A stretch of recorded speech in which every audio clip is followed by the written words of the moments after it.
Bonjour et bienvenue, voici notre tour d'horizons économiques, géopolitiques et boursiers. Nous sommes le jeudi 4 avril et pour comprendre comment tourne la planète finance, c'est sur la bourse au quotidien et nulle part ailleurs. Et l'épisode du jour s'intitulera Les semi-conducteurs au bord du pétage de plomb.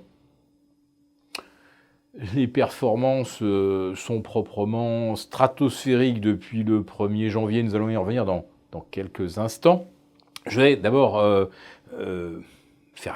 ouvrir une toute petite parenthèse concernant notre concours du 10 millième abonné à notre chaîne vidéo YouTube. En vous rappelant donc le principe, c'est que nos fidèles abonnés, eux, peuvent participer au jeu et par tirage au sort se verront attribuer des lots dont la valeur peut atteindre plus d'1 millier d'euros. Mais ceux qui nous rejoindront, qui ne sont pas encore 10 000, mais qui le seront bientôt, eh bien, parmi ceux qui vont nous rejoindre, il y aura également un lot à gagner pour le 10 millième abonné. Voilà, donc tout le monde va y gagner. On vous donnera les détails sur le fonctionnement, comment participer, comment remplir les questionnaires, etc. Ça va arriver très très vite, peut-être le début de la semaine prochaine.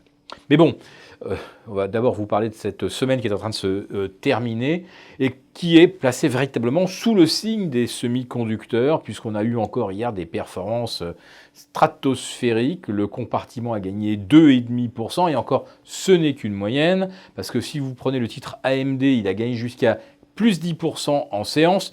Il a fini à 8,5, la belle affaire.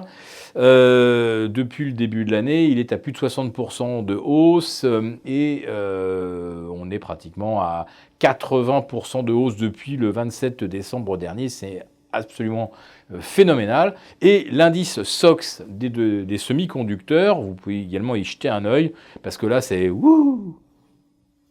presque du jamais vu. On est à 38% de hausse depuis le 1er janvier, on est au-delà des 40% de hausse sur les planchers, et le graphique, enfin la courbe, elle est littéralement verticale, il n'y a pas de retracement, c'est incroyable, enfin c'est peut-être même du jamais vu, ou alors faut remonter au temps des dot-com où on avait des accélérations qui duraient parfois jusqu'à 3 mois, avec des doublements qui rendaient tout le monde complètement... les gens étaient complètement ébahis. Mais là, on n'est pas loin de voir AMD doubler de valeur. On est actuellement aux alentours de 30.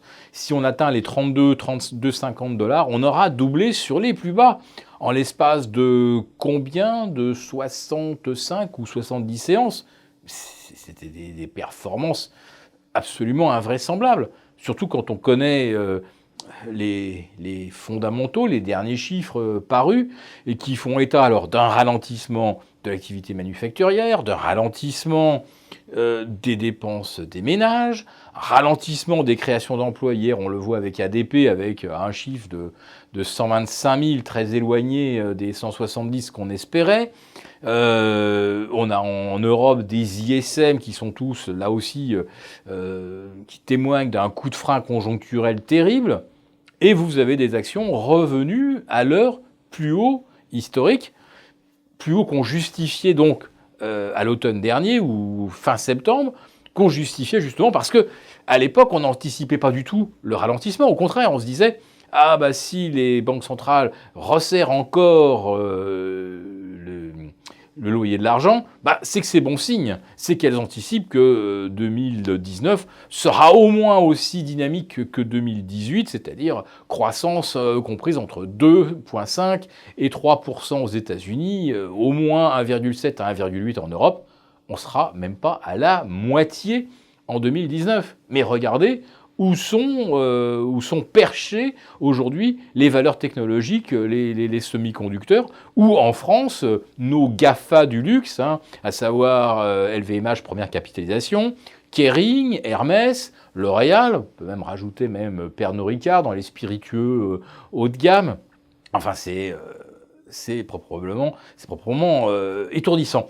Mais l'explication, eh bien, c'est que tout simplement, quand on est en retard sur un indice parce qu'on n'a pas cru dans la hausse et on n'y croit pas justement pour toutes les raisons que vous connaissez et qui sont fondamentales, eh bien, quand on veut se rattraper à un moment, on achète ce qui a la plus grande vélocité haussière. Donc ce qui était déjà très en avance sur le reste de la cote, eh bien, se retrouve avec un véritable phénomène d'entonnoir. Tout le monde en veut pour essayer de battre le benchmark, pour rattraper, pour ceux qui sont un petit peu en retard, pour rattraper au moins la performance globale des indices. Donc on est en train de former une bulle, mais une méga bulle.